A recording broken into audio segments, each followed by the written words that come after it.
Bonjour, voilà, nous sommes heureux de vous rencontrer ce soir pour la présentation des performances de nos différentes stratégies. Et on va aussi d'abord vous présenter le contexte actuel financier et économique et ce qu'on pense des potentiels de la bourse.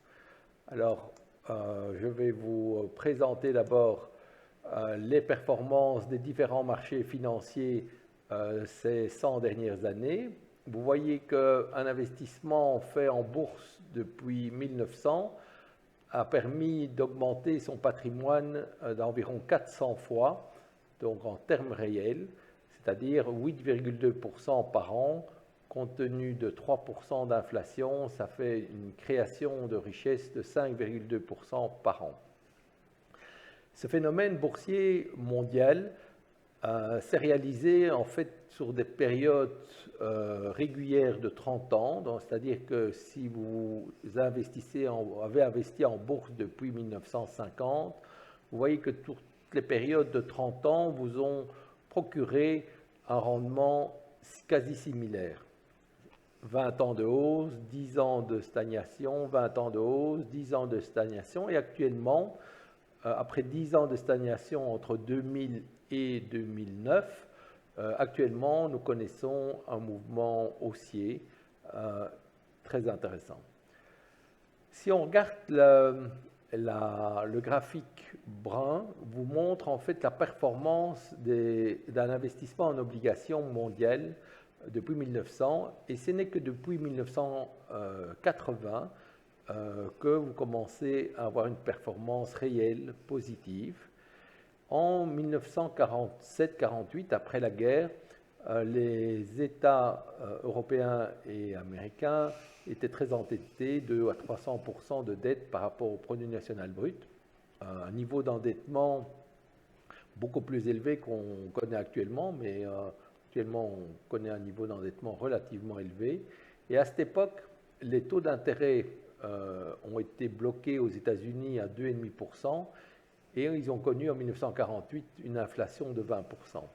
Un scénario relativement similaire au scénario actuel, où on a une reprise de l'inflation et des taux d'intérêt extrêmement bas, soutenus par une activité intense des banques centrales qui achètent les obligations. Entre 1945 et 1980, un investissement en obligations a perdu près de 50% de sa valeur en termes réels. Donc une situation qui pourrait se passer compte tenu des taux d'intérêt réels négatifs que l'on connaît actuellement. Donc la bourse est extrêmement intéressante, et la bourse mondiale, d'avoir une régularité de performance élevée sur des périodes de 30 ans. Actuellement, on connaît un niveau extrêmement bas des taux d'intérêt. On voit qu'au niveau des taux à court terme, on a connu des taux d'intérêt similaires en 1930, dans la crise de 30. Et par contre, les taux d'intérêt d'obligations connaissent un taux vraiment exceptionnellement bas, qu'on n'a jamais connu aussi bas. Même en 1930, les taux d'intérêt étaient de l'ordre de 3% sur les obligations. Quant à un investissement immobilier, vous voyez la ligne brune, qui est la ligne qui représente la rentabilité d'un investissement en immobilier en Belgique. Vous voyez que ce n'est que depuis 1980 que l'on connaît une hausse, un enrichissement important dans le domaine immobilier, et que durant les 80 premières années du XXe siècle, un investissement en immobilier en Belgique n'a pas permis d'une augmentation de patrimoine. Et on peut remarquer qu'entre 1970 et 1980, une forte chute du marché immobilier. Donc vous voyez, ça arrive quand il y a des périodes, il peut y avoir des périodes très difficiles dans le marché immobilier. Alors pourquoi la bourse monte? C'est parce que les bénéfices par action au niveau mondial augmentent de 6% par an. Et vous voyez que sur des périodes de 10 ans, ça le fait régulièrement, avec des périodes d'abord de consolidation, puis des périodes de très forte hausse. Ce qu'on connaît actuellement, c'est les niveaux des bénéfices des sociétés mondiales sont à peu près 20 à 25% plus élevés qu'avant la crise en 2018. C'est un phénomène exceptionnel. Si vous regardez ce graphique, vous voyez qu'en général, après des crises, il faut 3-4 ans pour que le niveau antérieur élevé soit atteint. Et cette crise tout à fait particulière, nous avons déjà des bénéfices nettement supérieurs de 20 à 25%. Et donc, en fait, il y a un phénomène tout à fait spécial, c'est que les bénéfices aux États-Unis, depuis en fait 10 ans, vous avez les marges bénéficiaires augmentent de façon régulière et depuis 2 ans, les marges bénéficiaires en moyenne sont passées de 9% à 11%, un niveau historiquement élevé. Vous voyez, les niveaux de valorisation sont au-dessus de la moyenne, mais compte tenu des taux d'intérêt extrêmement bas, c'est tout à fait justifié. Si on a des taux d'intérêt à 1 ou 2%, c'est normal d'avoir des rapports cours-bénéfices entre 25 et 35. Vous voyez ici le rendement des dividendes. Le rendement moyen est de 1,6%. Ce qu'on peut doubler parce que la moitié des bénéfices distribués sont sous forme de rachat d'actions qui permettent un niveau de restitution aux actionnaires à un niveau élevé, donc plus ou moins 3%, moitié sous forme de rachat d'actions, moitié sous forme de dividendes. Et donc, ces bénéfices, en général, doublent tous les 10 ans par rapport à des taux d'intérêt sur obligations de plus ou moins 1%. Alors, phénomène exceptionnel, c'est le niveau élevé de rentabilité des fonds propres des entreprises. En fait, vous voyez que depuis 40 ans, malgré la baisse significative des taux d'intérêt, le niveau élevé de la rentabilité des entreprises, du capital, reste entre 10 et 15%, un niveau compte tenu de la reprise des bénéfices qui devrait être aux États-Unis en tout cas entre 15 et 16% dans l'année qui va venir. Sur ce graphique, vous voyez que la rentabilité des entreprises européennes a diminué. L'écart entre les États-Unis et l'Europe s'est accentué. Nous allons voir plus loin. Nous avons, ces 15 dernières années en Europe, vraiment un problème de bénéfices. Ici, voilà, c'est pour confirmer l'évolution depuis 13 ans des bénéfices dans les trois grandes régions du monde. Vous avez l'Europe, vous voyez que par rapport à 2007, les bénéfices ont baissé de 20%. Vous avez l'Asie hors Japon, vous voyez que les bénéfices ont monté de 47% sur les 13 dernières années. Et les États-Unis, le champion bénéficiaire, actuellement, vous voyez que les bénéfices en 13 ans ont monté de 82%. Vous voyez en fait aussi dans ces graphiques que la croissance récente des bénéfices, la croissance un peu ralentie, nous avons connu un effet de ciseau où les bénéfices sont très fort chutés l'an passé, puis ces 7-10 derniers mois ont très fort remonté pour arriver à un niveau élevé. Et en général, les analystes pensent que comme l'économie fonctionne pas encore parfaitement, le niveau bénéficiaire peut encore monter de 10-15% par rapport au niveau actuel, en pensant que tous les secteurs de l'économie devraient contribuer. Alors, maintenant, je vais vous parler de la façon, donc on a 3 chez Tritop styles de gestion. Donc il y a le mien, il y a celui d'Andrew Dalrymple et celui la stratégie européenne. Alors ma stratégie consiste à investir dans des actions plutôt de faible croissance à un prix intéressant. Nous avons 4 grands secteurs dans lesquels on investit, essentiellement la consolidation d'entreprises, donc un secteur où il y a des diversités très importantes de rentabilité, où vous avez une partie importante des acteurs qui sont peu profitables et d'autres extrêmement profitables. Vous avez un créneau qui est la location aux États-Unis de biens d'investissement, style camions, machines, etc., qui sont utilisés, qui sont pour 50% du temps loués à des sociétés de location de biens d'investissement. Dans cet univers, la grande majorité des acteurs ne gagnent pas d'argent parce qu'ils sont petits, ils sont peu efficaces, ils ont un taux de location qui est 10 à 15% plus faible que les grandes sociétés, mieux organisées, mieux financées, comme en fait deux sociétés, Ashtead et United Rental. Ashtead qui a 9% de part de marché, United Rental qui a 14% et qui double leur part de marché tous les 5 ans.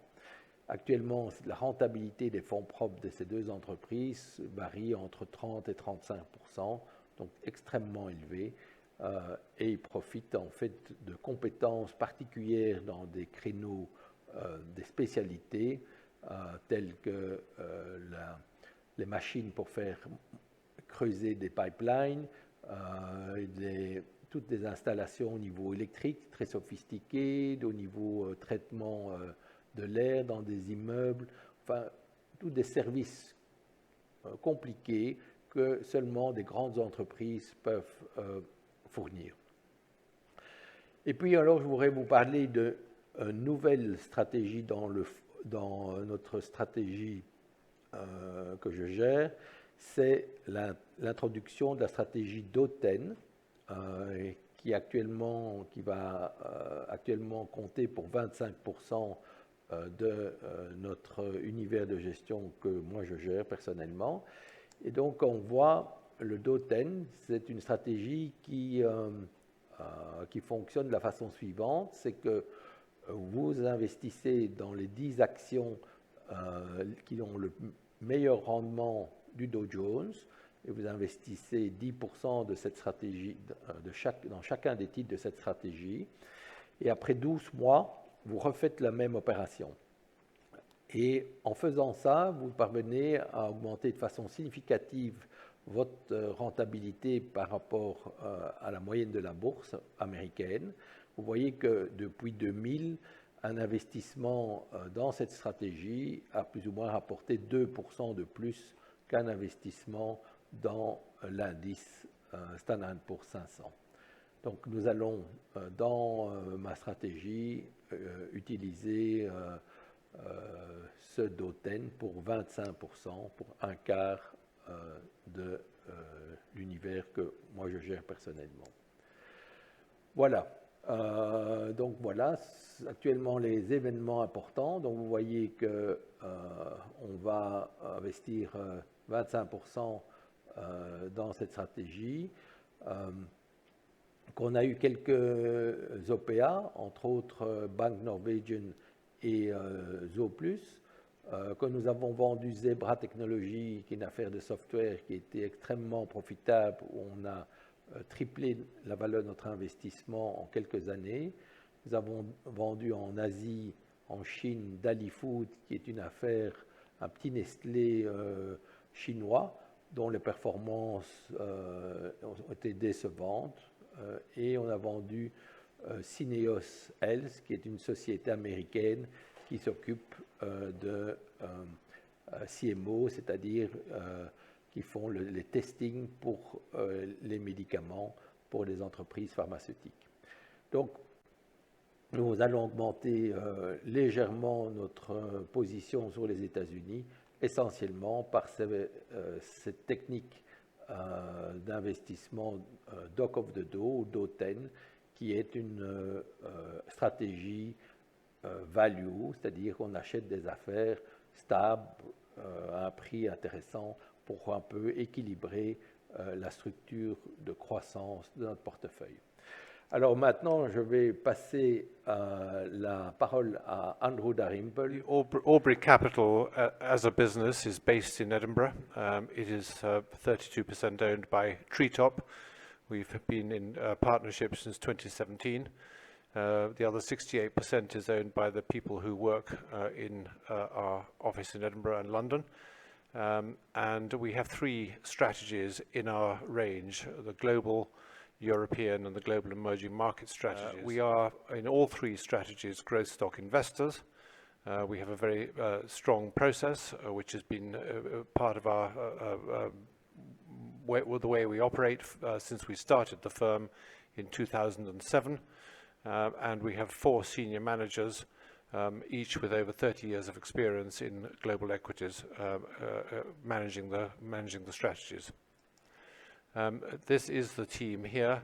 You can see the 4 main the main managers at the top and 3 analysts underneath, one of whom, Kleiser Littmann, is here with me today. Sharon Bentley Hamlin started her life at Walter Scott & Partners, a large Edinburgh institutional investment house. Rob Bruce and myself got to know each other in the 1990s when we lived in Hong Kong, and John Ewart and I have worked together pretty much since the start of 2000. We were colleagues at a previous firm, and he joined Albury in 2012. So it's a very long standing team, a very cohesive team, and a very experienced team. The way we go about stock selection is highlighted in this slide here. We start with a watch list, as you would expect, given that we've been doing this now for a very long time. Usually, each strategy is usually between 200 and 300 stocks. We then put the stocks through a process of both a quantitative stock selection process and a qualitative assessment, which are highlighted in the middle box. And so when we're looking at companies, we're looking at companies that are at least $500 million in market cap size. We're looking for profitable companies which are forecast to generate a return on equity in excess of 15%, cash flow return on assets in excess of 15%, and earnings growth also in excess of 15%. And we try to keep the global strategy portfolio at about a PEG ratio, price earnings to growth ratio, of about 1.5 to ensure that we're not paying too much for our stocks. And the qualitative assessment, we're looking for market leaders, strong track record, a competitive advantage, a big moat around their business, and we are also looking for companies that are well governed and are light touch on the environment as well. And I suppose that process brings our focus list down to about 150 stocks, probably a little bit less. And then the final part of our portfolio strategy is to put our chosen stocks, or to find stocks which we think are in markets where we're going to make a very nice return on our capital. And so we're looking for strong economies, stable politics, business-friendly politics, business-friendly environment. And because a lot of our stocks are consumer-facing, we're also looking for countries where income growth and household wealth is expanding and growing. We also, as I've already mentioned, we have a strong emphasis on what they call environmental, social, and governance issues, because basically what it means is that we want to be buying into companies which are well managed, are light touch on the environment, have some social responsibility, because at the end of the day, our view is that these companies, if they exhibit these tendencies, they tend to be very much better investments in the medium and long term. So the global strategy itself is a combination of our emerging market strategy, our European strategy, and then it is American stocks, which are almost entirely drawn from those 4 sectors: retail, technology, services, and medical technology. We have a very strong, as I may have mentioned, a very strong emerging market strategy. It's very much focused on the consumer. We'll talk about that a bit later in the presentation. The European strategy is also the subject of Kleiser Littmann's talk, so I won't dwell on them except to say that they have a very, very strong performance track records. And as for America, which is usually between 50 and 60% of the portfolio, I've been going there for twice a year for about 20 years now. And as I say, I just find that those 4 sectors, retail, technology, services, and medical technology, give me a wonderful opportunities to find very, very exciting growth stock opportunities. And the global strategy generally comprises between 30 and 40 stocks. It is allowed to go to 50, but at the moment it's 35 holdings. So why do I like the US technology? Because if you think about it, everything that we use and value technologically pretty much entirely starts in America. Whether it's the internet, whether it's laptops, whether it's telephones, it doesn't matter really, cars, cameras, whatever. The US is a great fount of technology. And you can see from this chart here that the US technology sector, this is comparing it with the S&P 500 index, has massively outperformed that general larger index. Admittedly, this is fairly short term over the last 5 years, but you can see that gap has consistently widened over that time. And I personally think that as we enter the post-COVID environment, where we've got used to doing very much more online or remotely, I think that these technology stocks are going to continue to enjoy very, very strong tailwind in their businesses. I've got an example here of one. It's a fairly basic one. The photograph here is of a policeman who is very, very well adorned with various things, but one of the things he's adorned with is a camera, which is below his left breast, and he's also in a holster got a taser. Axon Enterprises makes tasers and it makes body cameras. And these are really very, very becoming increasingly essential for police and security services, other forces around the world. It's a very, very effective alternative to using lethal means, i.e. guns. And the most important thing about this is that the camera has a very good effect on people that the police are trying to control or subdue, because they know that when they're being photographed and filmed, it's very much harder for them to make a complaint about police brutality or maltreatment. And the next most important thing about the camera is that the film is remotely sent to the cloud, the internet cloud, where it can then be accessed remotely from any other location. And so the policeman doesn't need to make an account of his meeting or his interview. It's there on the cloud in camera. This is the company which is growing its top line, its revenue sales line, at about 20% a year. It's growing its earnings at 40% at the moment. The total addressable market for their business is huge. You can see there 0.3 at 27 billion. They do revenues at the moment of about 1 billion. It's mostly an American company at the moment, but it's increasingly becoming international. And I think that these items are going to become just essential for all policemen and all security personnel as time goes on. There are 600,000 policemen in America alone, another 400,000 in the prison service or warders or security personnel. And so it's an enormous market opportunity. And this is a first-class product, which, as I say, is becoming increasingly the standard for police forces around the world. I said earlier that we have a strong emphasis on healthcare. We don't invest in drug development companies because I think that's a very expensive, quite a risky business. It costs a great deal of money to develop a drug. It may or may not work. And then there's quite a small opportunity before the patent expires and generics take over. But we do very much subscribe to the healthcare sector. You can see here again, it has massively outperformed the S&P 500 over a consistently reasonably long period of time. And again, I think that with an aging population and demographics going the way they are, the demand for good drugs, good services, and in my case, medical technology, i.e. medical devices, is going to become incredibly important. We have got three holdings that are medical device companies in the portfolio. One is called Intuitive Surgical, which does robotic surgical devices, where the surgeon can operate remotely, make a much smaller hole in the patient. The healing time is much quicker, the intrusion is much less aggressive, and it's becoming a standard of care again around the world. 7,500 robots are in operation around the world. They've just produced some results today which were extremely strong as well. The other one we have is a company called Dexcom, which is a diabetes monitor, which again connects with your smartphone and tells you where your blood sugar levels are. It's life-changing for people who have type 1 diabetes, and it's been a very successful holding in the fund. And then we also have this one here, a reasonably new position in the fund, which is called Star Surgical. And Star Surgical basically provides an alternative to a contact lens or to laser surgery. They make a very small lens, a corrective lens, which eye surgeons insert into your eye. It's reversible if it doesn't work, but generally speaking, it does work.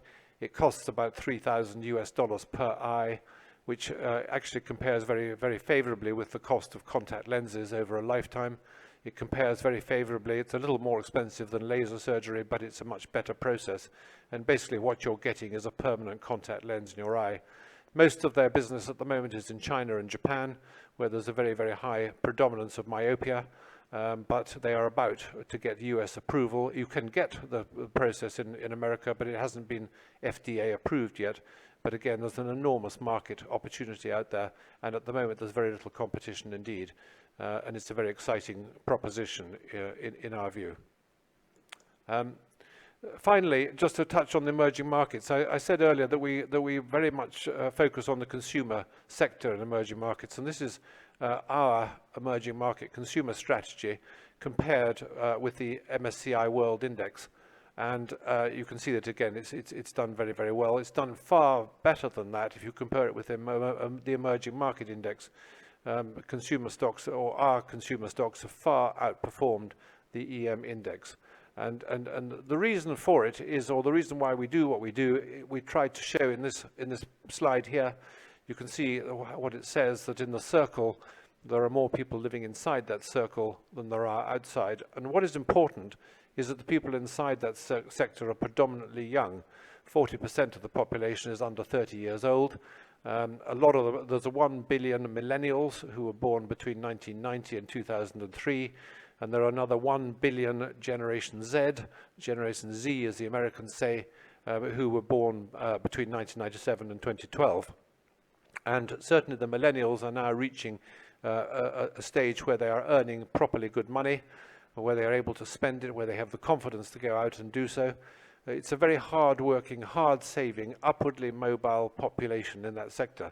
And they want all the things that we in Europe and America take for granted, like good education, good healthcare, more travel, better transport, better housing, and so forth. And so that is what we are tapping into when we select our stocks in Asia. We're tapping into that consumer opportunity on a wide remit. And I've brought one example of what we own here. We've made over the years a great deal of money on the e-commerce plays in China. China has been for a long time now a very, very strong online and e-commerce market. But what has taken much longer to catch up has been Southeast Asia. And this company, which is called Sea Limited, has a very, very big gaming franchise, which is very cash generative. And they use that cash generation to finance a marketplace like Alibaba. So companies put their products and services on the Sea marketplace, which is called Shopee, and then customers interact directly with the companies themselves. We bought this company in March 2019, when it was trading at about $18 or $19 a share, and not even two and a bit years on, it's trading at 360 now, 20 times higher than what we paid for it. And this is really a very good example of the sort of stock that we think we should be seeking out on behalf of our clients, which are companies where we think we can make very sizable returns over the medium term by holding on to what we've bought. So that's an example of Sea. It continues to expand very, very extensively. It's going into Latin America. It's starting to come into Europe as well. I believe that they've got plans to expand into France, but their Latin American venture in Brazil has also started very strongly. So that's a summary of the global strategy and what we do, and how we go about finding or forming an investment portfolio for our clients. So I'm going to hand on now to my colleague Kleiser Lidman to take you through our European approach to investment.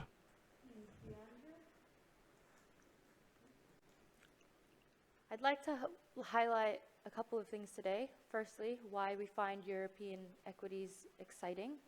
And secondly, how Aubrey's strategy is differentiated through its high-quality growth process. The convergence of GDP growth forecasts next year is, we see a convergence of GDP forecasts next year. Now this is interesting because this is something arguably we haven't seen in the last 20 years. This suggests that there is no one outstanding region of growth. In addition to this, very low interest rates in Europe support the rationale that European equities will continue to be supported by macro tailwinds. And with that, our bottom-up strategy also has identified structural tailwinds. This is reflected in the chart in front of you.